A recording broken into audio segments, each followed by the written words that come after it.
तुझे पिछले 5 सालों से गालियां दे रहे, तू सुधरी नहीं। मैं उनसे बता देना चाहती हूँ कि मैं नहीं सुधरने वाली हूँ। मुझे भी सालों से गाली दे रहे, मैं भी नहीं सुधर रहा हूँ।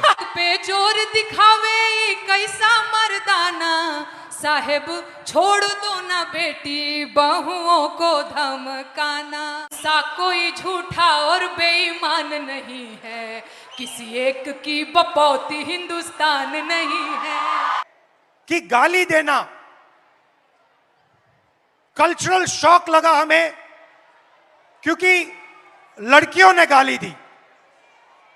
लड़के गाली दे तो कोई प्रॉब्लम नहीं है, उनके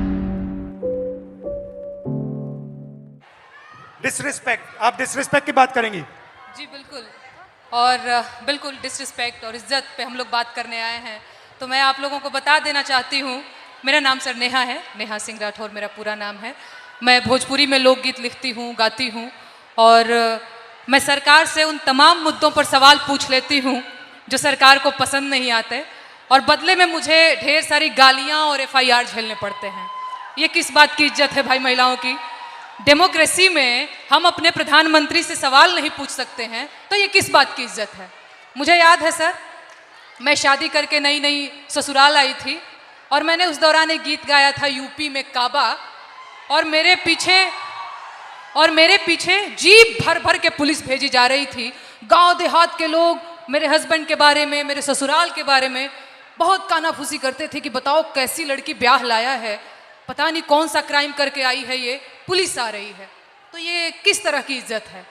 और मैं समझती हूँ कि एक महिला होने के नाते, एक महिला होकर अगर आप समाज में नाम बनाना चाहते हैं या किसी सामाजिक मुद्दे पे मुखर होकर बोलना चाहते हैं, सर ये बहुत कठिन है। पुरुषों की ट्रोलिंग बहुत अलग तरीके से होती है, महिलाओं की ट्रोलिंग बहुत अलग तरीके से होती है। महिलाओं के लिए कुछ नहीं करना है, बस इसका चरित्र खराब है बोल दो, यही बोल दो, और इतना काफी है सर। हम हतोत्साहित हो जाते हैं। वो तो अलग बात है कि मैं थोड़ी ज्यादा ढीठ लड़की हूँ, तो मैं नहीं डरती हूँ। वो सर मुझे गालियां दे रहे हैं पिछले 5 सालों से, और कहते हैं तुझे पिछले 5 सालों से गालियां दे रहे, तू सुधरी नहीं। मैं उनसे बता देना चाहती हूँ कि मैं नहीं सुधरने वाली हूँ।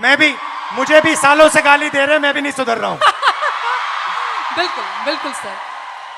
मुझे याद है सर, एक और अगर समय हो तो मैं एक गीत सुनाना चाहूंगी सर, अगर समय हो तो, क्योंकि मैं भोजपुरी के लोकगीत लिखती गाती हूँ। अरे औरत पे जोर दिखावे कैसा मर्दाना, मर्दाना की मैं बात कर रही हूं तो समझ लीजिएगा वही 56 इंच वाला। औरत पे जोर दिखावे कैसा मर्दाना, साहेब छोड़ दो ना बेटी बहुओं को धमकाना। अरे बात बात पे ये FIR करवाना, बात बात पे ये FIR करवाना, साहेब छोड़ दो ना बेटी बहुओं को धमकाना।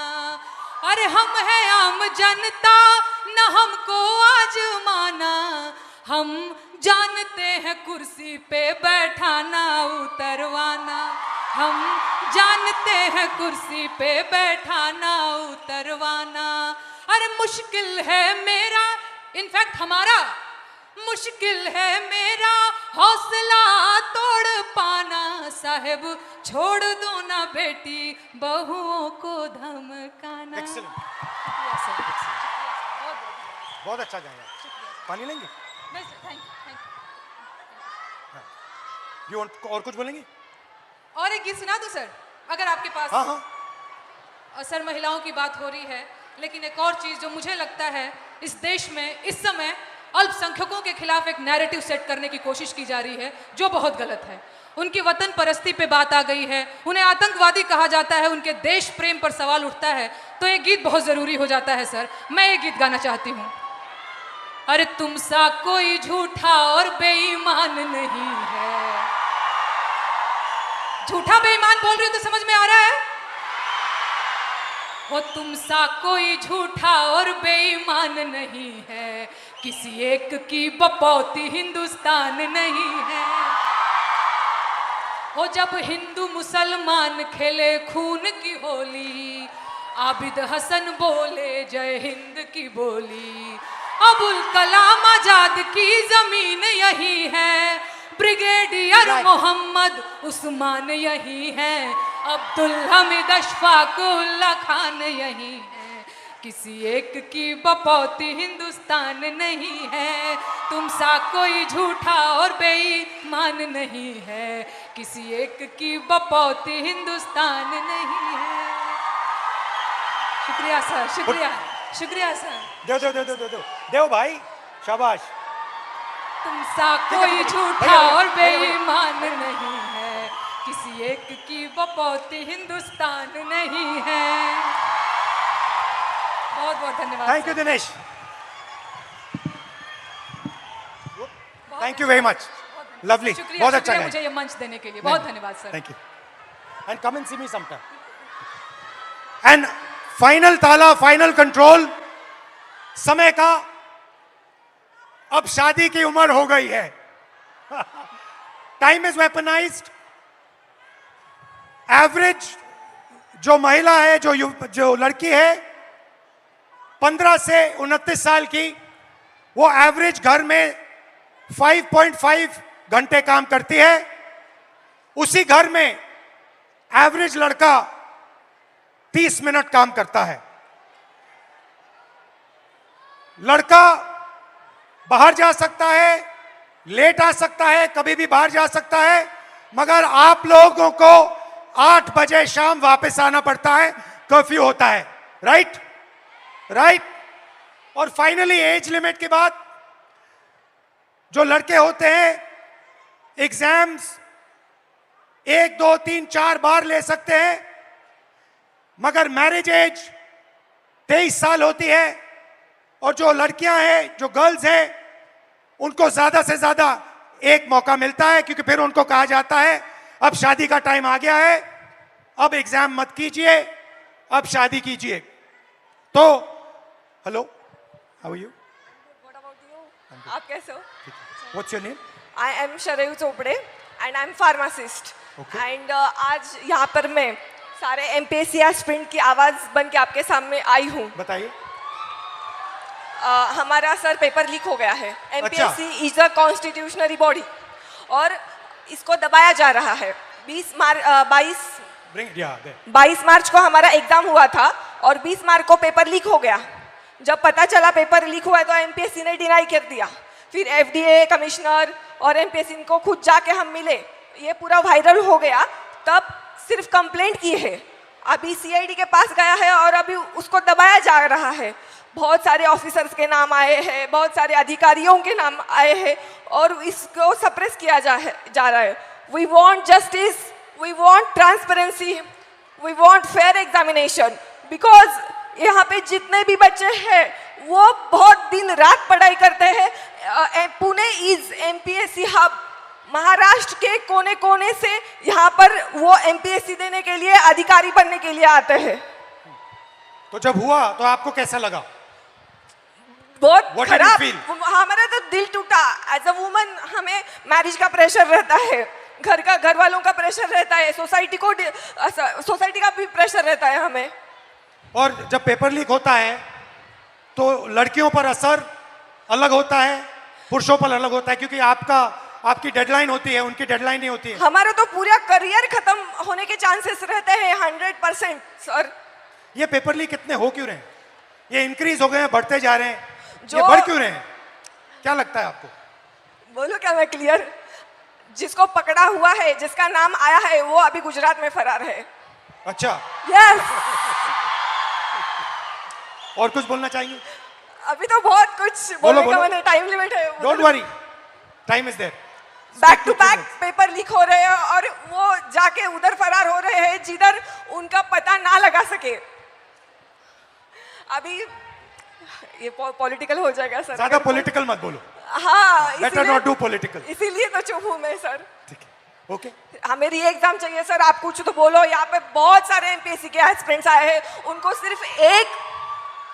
सिर्फ एक ही उम्मीद है कि आप री एग्जाम के बारे में कुछ तो मुझसे क्या बोलोगे। चाहते हो? मैं क्या करूं इस पे? आप हमारे साथ रहिए, आप हमें सपोर्ट कीजिए। जो हमारे साथ अनफेयर हुआ है उसको प्लीज, उसको कुछ तो कीजिए। हमारा वो रद्द होना चाहिए। नायब तहसीलदार के लड़का लड़की वो टॉप 5 में है, उनको मतलब उनको उनका अगर पिछला रिजल्ट देखा ना, उनको कुछ भी नहीं है, वो ए ग्रेड डी ग्रेड में है। ठीक है, थोड़ा डिस्कस करेंगे, फिर मुझे बताना एग्जैक्टली कैसे मदद कैसा हुआ। यस, मैं आपको पूरे स्क्रीनशॉट्स, वो जो है प्रूफ, वो सब मैं आपको दिखा दूंगी। ठीक है, थैंक यू, वेलकम, बहुत थैंक यू अच्छा सो लगा मच आपसे सर। मिलकर, थैंक यू। तो शुरुआत में मैंने कहा कि एक माइंडसेट है, मनुस्मृति का माइंडसेट, महिलाओं को दबाने का माइंडसेट, और मैं थोड़ी छोटी सी वीडियो आपको दिखाना चाहता हूं और फिर इसके बाद आपसे एक सवाल पूछना चाहता हूं।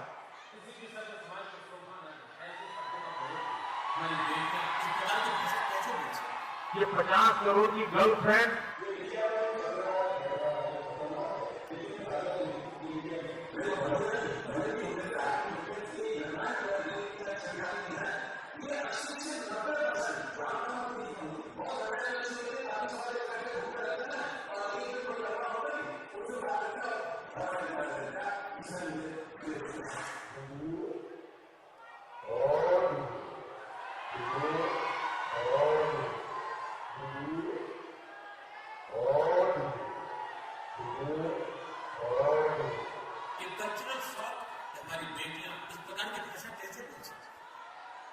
तो मेरा सवाल है और आपसे सवाल है कि जंतर मंतर में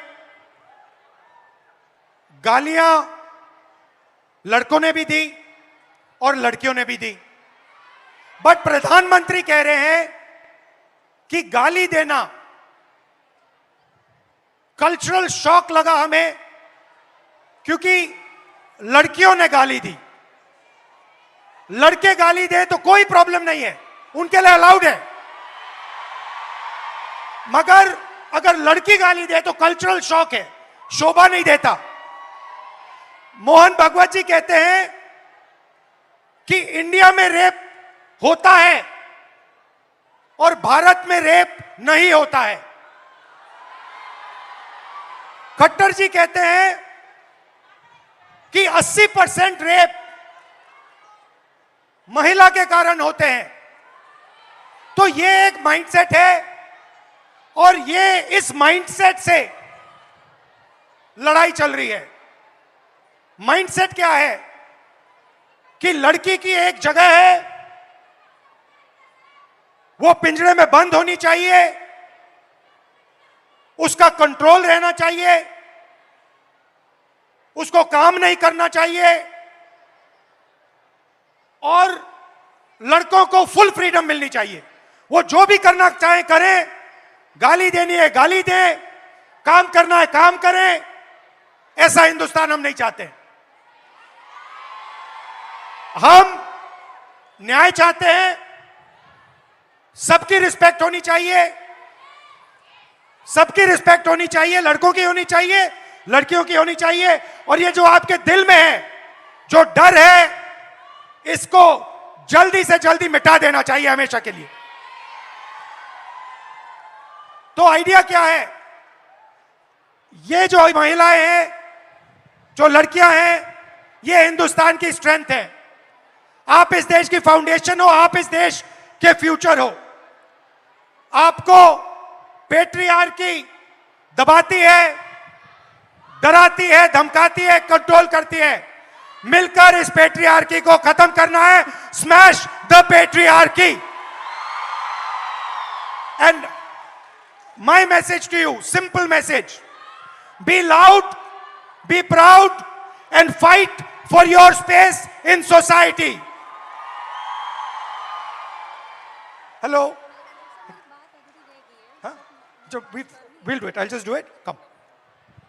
हेलो सर, Hello. देश में लोकशाही आज लग रहा है। एक मिनट, नहीं तो आई शक्कर। पुढे थांबू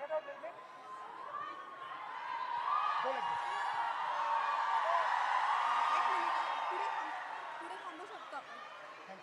सर, Lovely. अभी करते हैं. We'll just finish. When we finish, you talk to me then. Okay?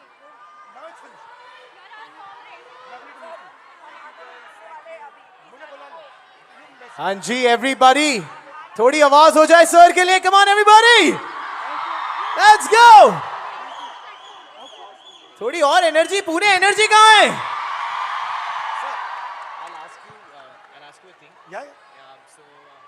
We just address them in Marathi saying Pune Manje Prem. Okay. It means Pune means love. Pune Manje Prem. Pune Manje Prem. I'll ask you. Yeah? And I say Pune Manje Prem. You have to all say it. We just do it. We just do it. Okay and now girls सुनो, sir Pune में आए हैं तो पुणे वालों के लिए भी तो कुछ खास message sir. Pune Manje Prem. Thank you. Pune मंजे प्रेम, पुणे बोल मंजे दिया प्रेम, guys। से- से- क्या बात है, थोड़ी और पुणे आवाज हो म्हणजे जाए। प्रेम, पुणे म्हणजेच प्रेम। Pune Manje Prem. Love you all. Thank you. Good night. Well खबरों में बने रहने के लिए फोरम 4 को सब्सक्राइब करें और नोटिफिकेशन पाने के लिए बेल आइकन दबाएं।